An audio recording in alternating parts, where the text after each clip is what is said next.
Thank you all for joining us to discuss the role of pharmacogenomics in anti-seizure medications.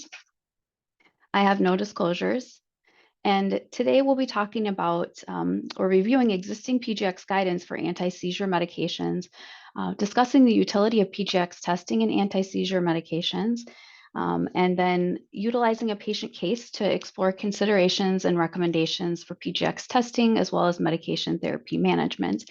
And then lastly, before we move to our patient case, I'll be talking just a little bit about the PGx clinic that we have here at Sanford.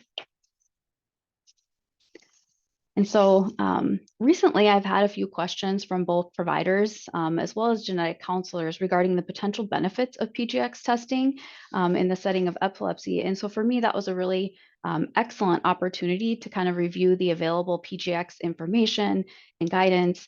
And I felt that that overview of information might also be of value to others. And so before we delve into the available PGx guidance, I wanted to briefly touch on epilepsy. And so epilepsy is one of the most common chronic neurological disorders affecting roughly 50 million people worldwide. And we define this as recurrent unprovoked seizures. And this can be an umbrella term for several seizure-related disorders.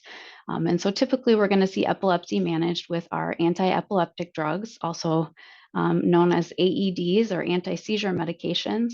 And despite appropriate AEDs, remission fails in about a third of patients. And so I think that really speaks to the fact that we have a highly complex disease that we're dealing with. And then additionally, we have a third of patients that experience at least one adverse drug reaction. And we know that there's a large amount of inter-individual variability that exists with seizure control, as well as susceptibility to adverse drug reactions. And so while there's yet much to be discovered regarding genetics and epilepsy, we do know that this variability in part can be attributed to genetics. So let's talk a bit about the role of genetics. Again, we know that genetic factors contribute to that high variability in response. However, our PGx information in terms of both efficacy and toxicity is quite limited. We do have gene variation in several categories that can impact response to AEDs. And so those main categories are going to be those genes affecting both pharmacokinetics and pharmacodynamics. And thinking about our influence on metabolism, the most clinically relevant phase 1 and phase 2 genes are going to be CYP2C9, CYP2C19, CYP3A4, CYP3A5, and then our UGTs. We also think about our predictive markers for pharmacoresistance and drug response, so more of our pharmacodynamic genes, those genes that encode drug transporters and target molecules for AED activity, such as sodium and potassium channels. And then lastly, we think about epilepsy genes, so those genes that are helpful in identification of the genetic basis of the disease itself, so that we can help to better target treatment for these patients. We know that genetic variation in our HLA genes can impact the likelihood of adverse effects, primarily those cutaneous skin reactions. We know that mutations in the POL gene can increase the risk of liver failure induced by valproic acid use. And then, of course, we always have to think about our PGx as one part of the puzzle. And so we also need to be considering environmental factors, comorbidities, and then, of course, as pharmacists, we are always thinking about drug-drug interactions. In particular, with our AED medications, we think about some of the specifically medications that are inducers, such as phenobarbital, carbamazepine, phenytoin, and then our inhibitors, such as valproate. So here we have a fairly comprehensive list of anti-seizure medications. Note, not all of these are commonly prescribed medications, but as I mentioned, with regard to our phase 1 and phase 2 clinically relevant genes, we're primarily looking at CYP2C9, CYP2C19, as well as our UGTs and CYP3A4 and 3A5. So the medications highlighted in blue are going to be those that have either FDA guidance, they're annotated in either the table of pharmacogenetic associations or biomarkers, or they have either a CPIC or Dutch Pharmacogenomic Working Group guideline. You'll notice here with the rest of this list of medications that several of these end up having level 3 or 4 clinical annotations for some of the genes previously mentioned, as well as some of those having annotations for some of our pharmacodynamic genes, such as SCN1A, which belongs to a gene family that provides instructions for making sodium channels. And so just to point out, the level 3 or 4 evidence is going to be more of our low or unsupported evidence. And then, of course, we also see some annotations for the HLAs. So here we have a summary of the medications that are included in the FDA table of pharmacogenetic associations. We have carbamazepine, oxcarbazepine, and phenytoin, which we'll talk about a little bit more individually in terms of the available guidelines for those. The breviceratidum, for poor metabolizers, we know that we have an increased drug concentration and increased risk for adverse effects. And so for that medication, the recommendation in poor 2C19 metabolizers would be to consider a dose reduction.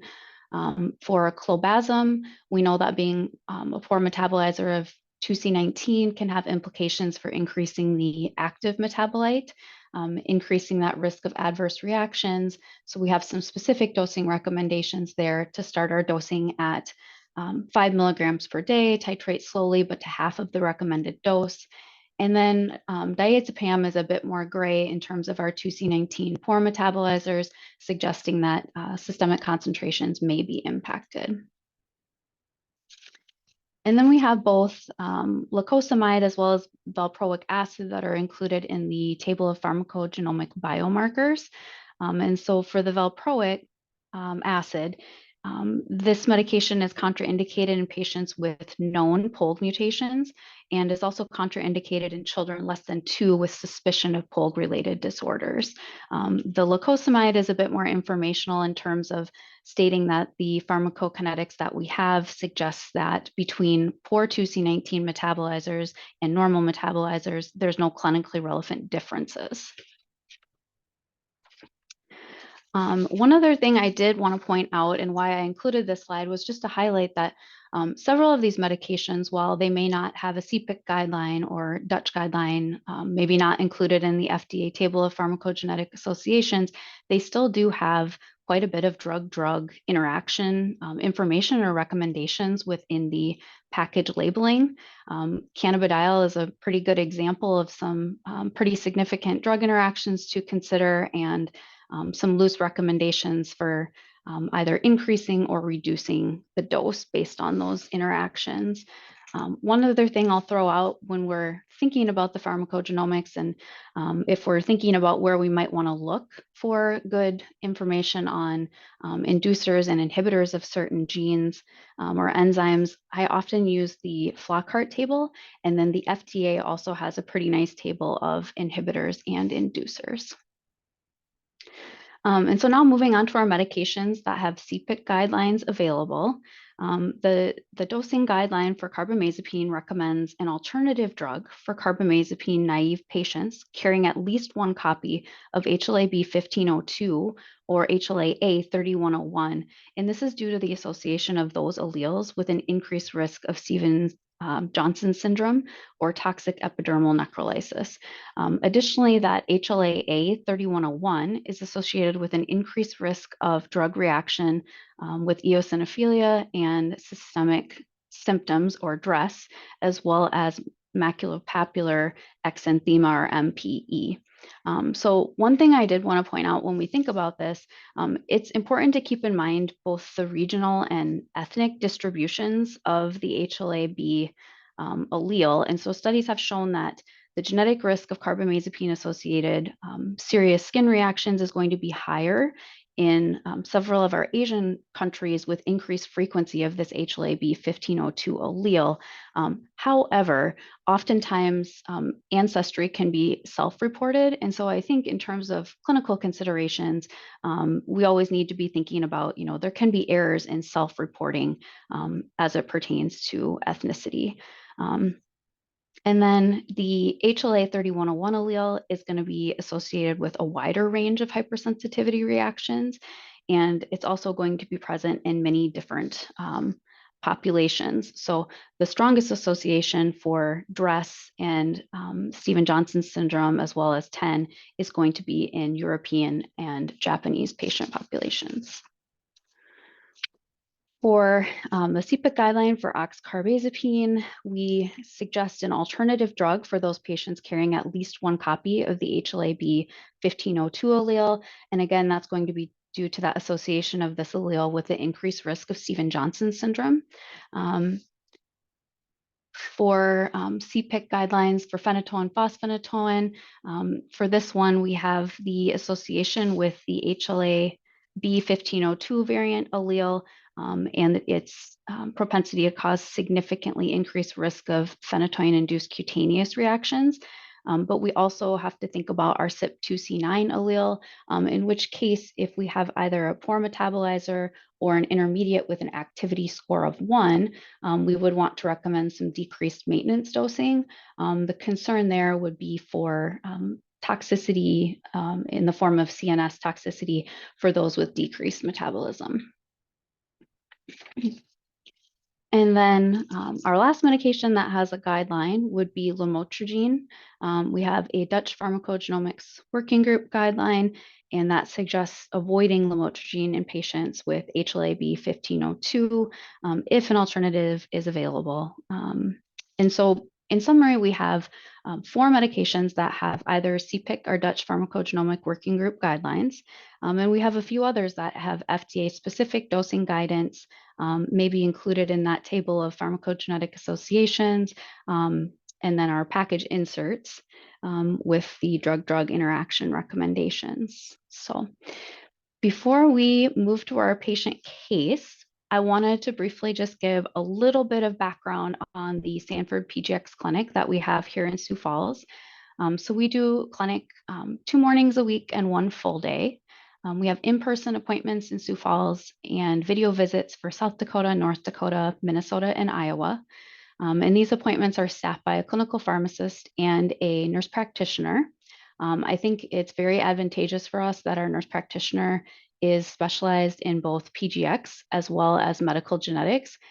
Gives us a bit of a unique opportunity to identify some of those patients that really might benefit from more of a medical genetics testing standpoint. We have in-house testing available for our 14 gene panel, and then we're currently working on the consent process for a 16 gene panel, which would also include G6PD and UGT1A1. We do have the option to order external testing, which is nice. In some instances, we do end up doing that. So our team are 6 pharmacists, and we have an incoming PGY2 pharmacy resident that we're really excited about. And then, yeah, so Jen has to put up with all 6 of us pharmacists, but she does a wonderful job. So as far as appointment structure, we have both pre and post-test appointments. And so for those pre-test appointments, I personally think those are really valuable for patients. We have a really good opportunity to assess baseline PGX knowledge, go through their medication history, reconcile their meds, do some really good counseling on benefits and limitations, different types of testing that are available, cost. I think clearing misconceptions is certainly something that we focus on during those visits. And then I think most importantly, we really set the expectations for what people can expect to gain from the testing.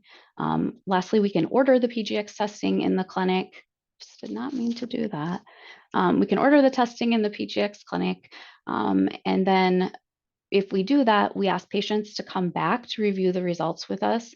So we do an in-depth explanation of the results for, either Sanford testing or external testing. And then we deliver the recommendations to relevant providers. At this time, we're not doing any prescribing. And so really it's just via a clinical note, or if it's a really important conversation, certainly Jen can do a provider-to-provider communication. So that is what I had for our didactic portion, kind of to set us up for the case. Does anybody have any questions before we transition to the patient case?